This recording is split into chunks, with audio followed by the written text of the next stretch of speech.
So today the conversation is marry or not to marry. That's right. Marry somebody or not to marry somebody. Marry somebody or simply just live together.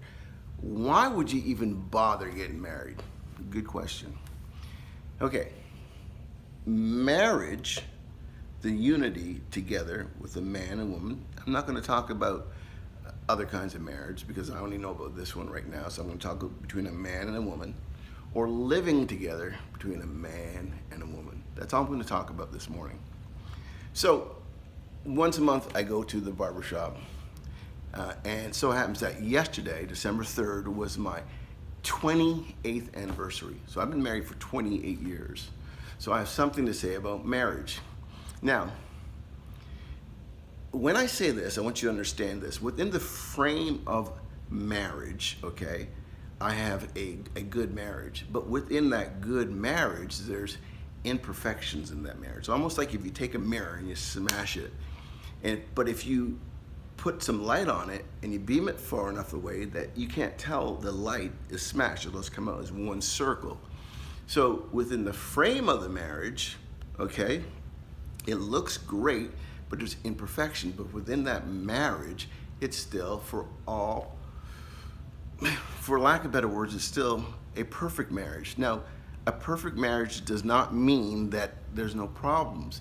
A perfect marriage means within the constraints or the covenant or the agreement of the marriage, you continue to grow, if you will. You continue to develop. You're allowed the ability to fail and to fall. Now, I'm not saying failure in every way. Okay, on the other side, you have living together. Now, when you just live together, to the degree that you feel pressure not to marry is to the degree of the power of marriage. I don't want to be pressured into marriage. Well, if there's pressure into it, a force against it, then you must understand that marriage is a serious commitment. First of all, you're never married forever. You're just married for life. And second of all, if you ever want to get married, make a commitment to only be married for 50 years. Two things. I know I'm partly joking there. But here's what it comes down to. And let me talk to the men for a second.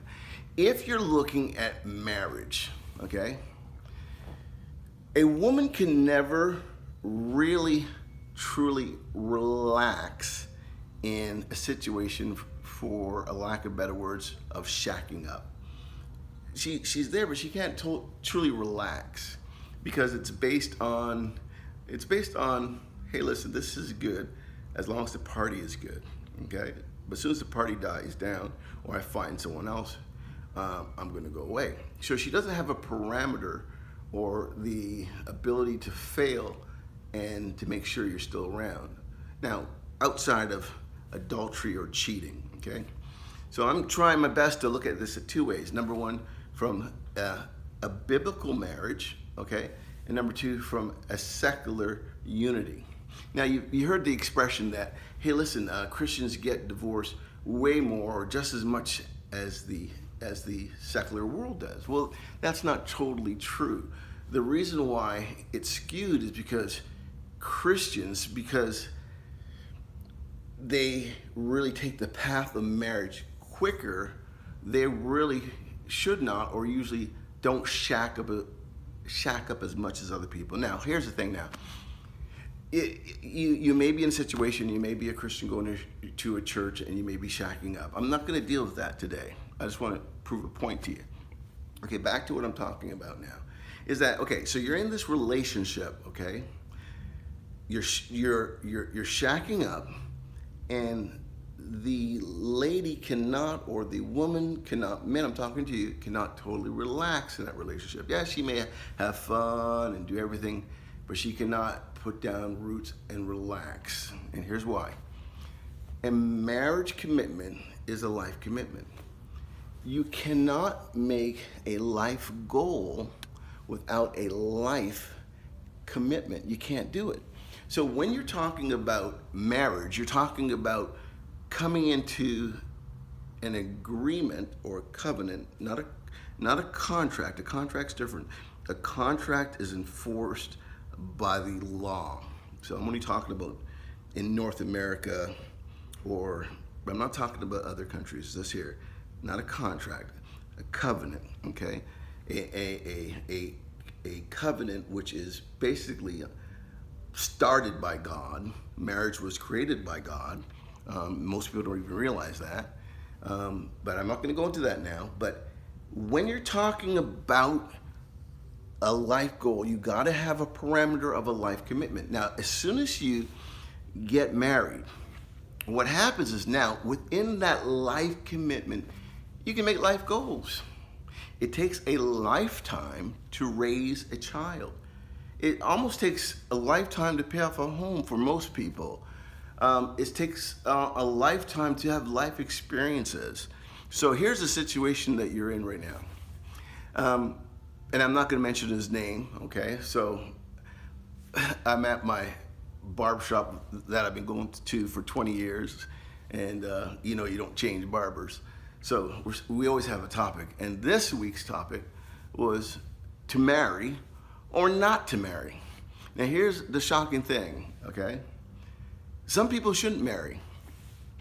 If you're not prepared to be with one person and to honor a marriage vow of not sleeping around, why even get married?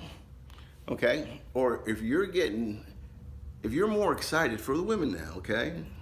If you're more excited about the wedding, about the accoutrements, about the decorations and all that, more than the actual unity, then perhaps you should put some brakes on being married as well too. And I'm gonna leave with this. The last thing is this. You heard the opposites attract? Well, that's not totally true either. Okay, opposites attract only in temperament and only within the same vein. In other words, if you both like to travel, but one loves traveling first class, but the other one doesn't mind traveling coach, it's okay, you both like to travel, right? But if someone hates traveling, right, and the other one loves traveling, you shouldn't really be together. So within the same vein, the same temperament, opposites will attract. They both love cars. One loves sports cars. One loves SUVs. They both love cars. They both love fashion, you know, in the same temperament. One can't hate children and one love children. That's not going to work. That's a sign to watch out for that. Okay, so what it comes down to this. If you're in a relationship right now and you're living together for 2, 3, 4 years and you're calling that person a fiance, fiance is French for to be married. You don't have a fiance. You have a girlfriend of convenience. And my dear lady, if you're in a relationship and you're living with this guy 2, 3, 4, 5 years and you're not married yet, let me tell you, man, let me tell my guys, if he can get away with it, he's not going to marry you, right? Because think about this. If you're never married, it's impossible to get a divorce. This is Maurice Lambie, Full Gospel Motivation. I hope you've taken the time to listen to this. Now, please like this channel. Do that for me. Share it. Press the little bell and be ready for the next one that comes along. Take care.